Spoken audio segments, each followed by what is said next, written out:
iMac G4 was truly an ergonomic masterpiece that was too far ahead of its time to be appreciated. When the iMac G3 was announced, it didn't surprise anyone by its size since the CRT monitor was built right in. With this model selling over 6 million units, it definitely served its users well.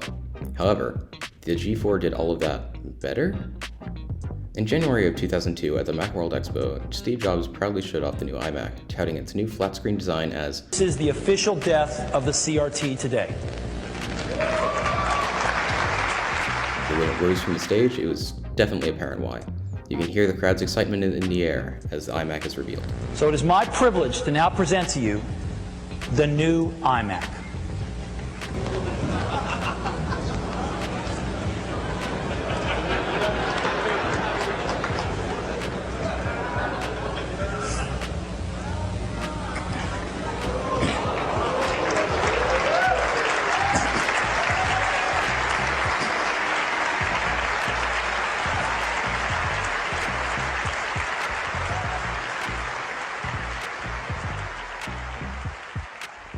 So now we know that the reveal was a success, let's talk hardware. With what might seem unusual today, the iMac came with an NVIDIA GPU. It was paired with a PowerPC G4 processor.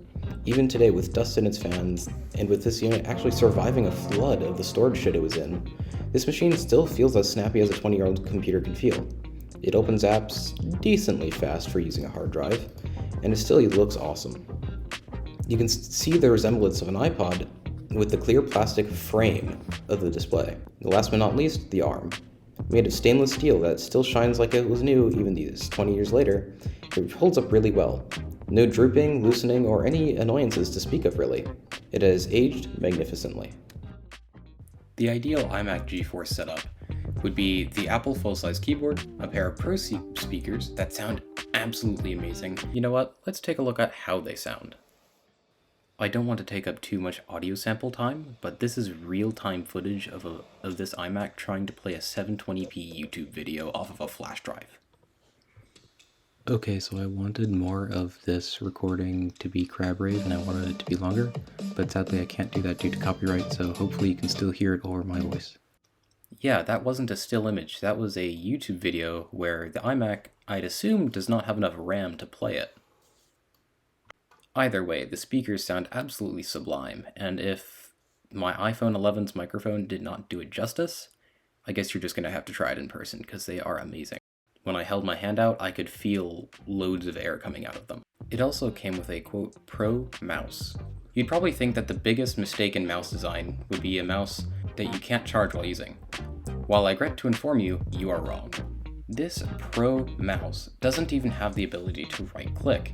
I guess this shows Apple's hatred towards the input, as it even lasts to this day, with new Mac users having to manually enable right-click in settings. As annoying as it is now though, I wasn't there in 2002 to evaluate it then, and so I won't be too harsh on it now. I wish I could go into performance, but with benchmarking tools from the era really not being very easy to come by, and the fact that I don't own both a G4 and a G3 iMac, I really can't compare these two fairly. So at this point, I'm sorry to say, but I really can't go into benchmarking. So why does any of this matter now? Well, it's important to look at the past to appreciate it. This is truly one of the most uniquely designed computers ever made, and I'm glad to add it to my wall of Mac. There will be more videos coming soon on other pieces of my collection, so stay tuned for those. I also have a few ideas lined up, so you might want to consider subscribing to know when those come out. Thank you ever so much to the 7 people watching, and hey, I have a treat. Here's one of my favorite video game moments ever played on the iMac.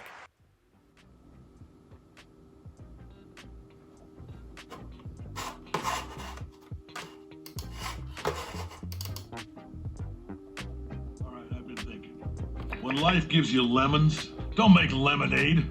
Make life take the lemons back. Get mad. I don't want your damn lemons. What am I supposed to do with these? Demand to see life